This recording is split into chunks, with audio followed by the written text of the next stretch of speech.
A short time ago, the United States military began major combat operations in Iran.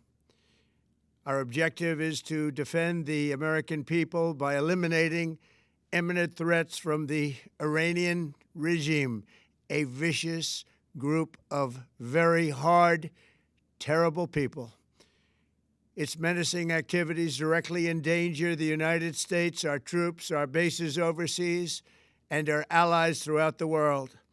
For 47 years, the Iranian regime has chanted death to America and waged an unending campaign of bloodshed and mass murder, targeting the United States, our troops, and the innocent people in many, many countries.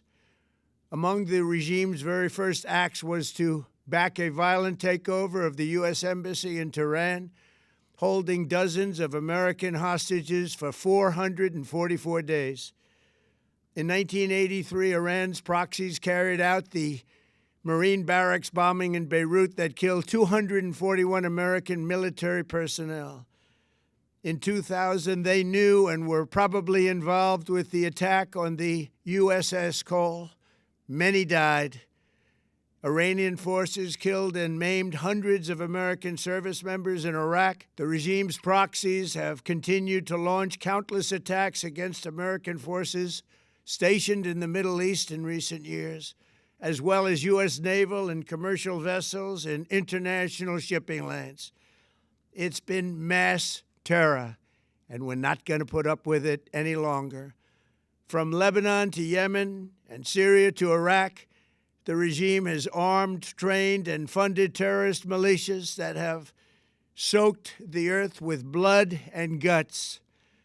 And it was Iran's proxy, Hamas, that launched the monstrous October 7th attacks on Israel, slaughtering more than 1,000 innocent people, including 46 Americans, while taking 12 of our citizens hostage. It was brutal, something like the world has never seen before. Iran is the world's #1 state sponsor of terror and just recently killed tens of thousands of its own citizens on the street as they protested. It has always been the policy of the United States, in particular, my administration, that this terrorist regime can never have a nuclear weapon.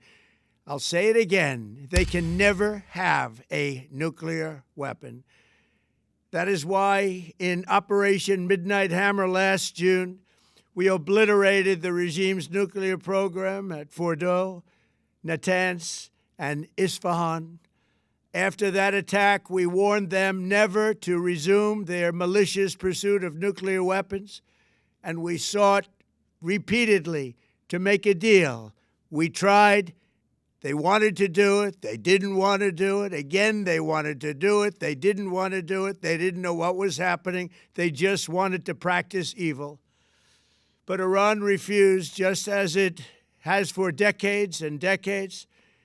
They've rejected every opportunity to renounce their nuclear ambitions, and we can't take it anymore. Instead, they attempted to rebuild their nuclear program and to continue developing long-range missiles that can now threaten our very good friends and allies in Europe, our troops stationed overseas, and could soon reach the American homeland.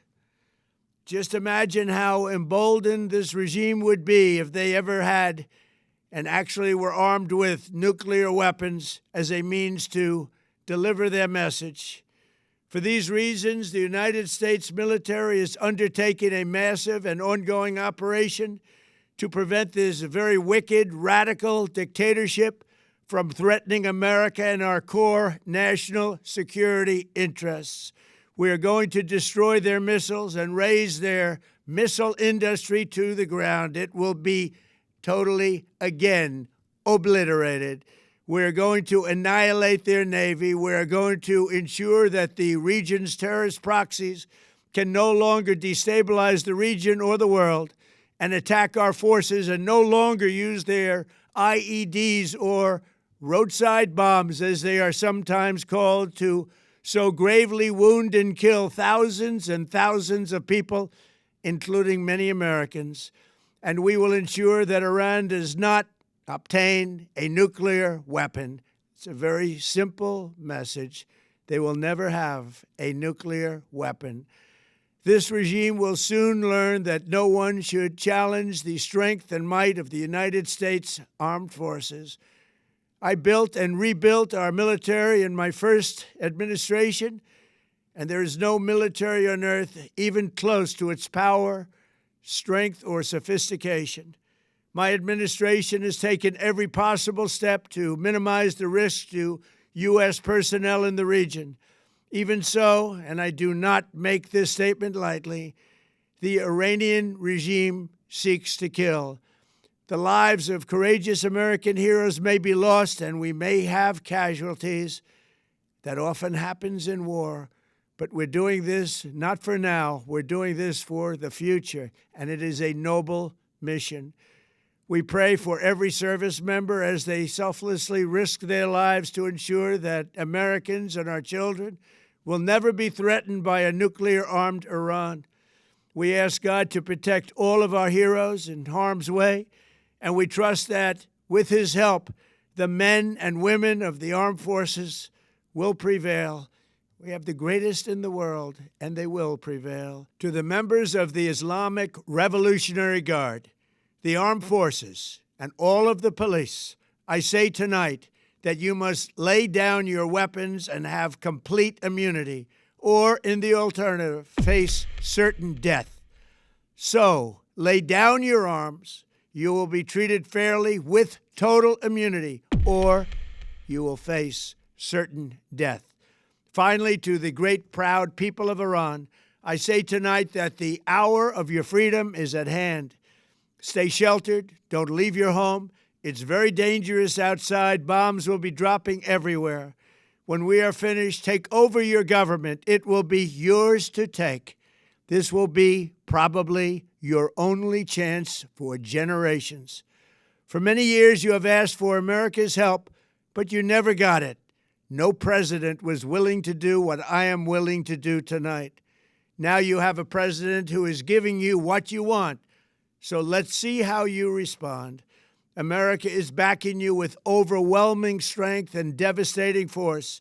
Now is the time to seize control of your destiny and to unleash the prosperous and glorious future that is close within your reach. This is the moment for action. Do not let it pass. May God bless the brave men and women of America's armed forces. May God bless the United States of America. May God bless you all. Thank you.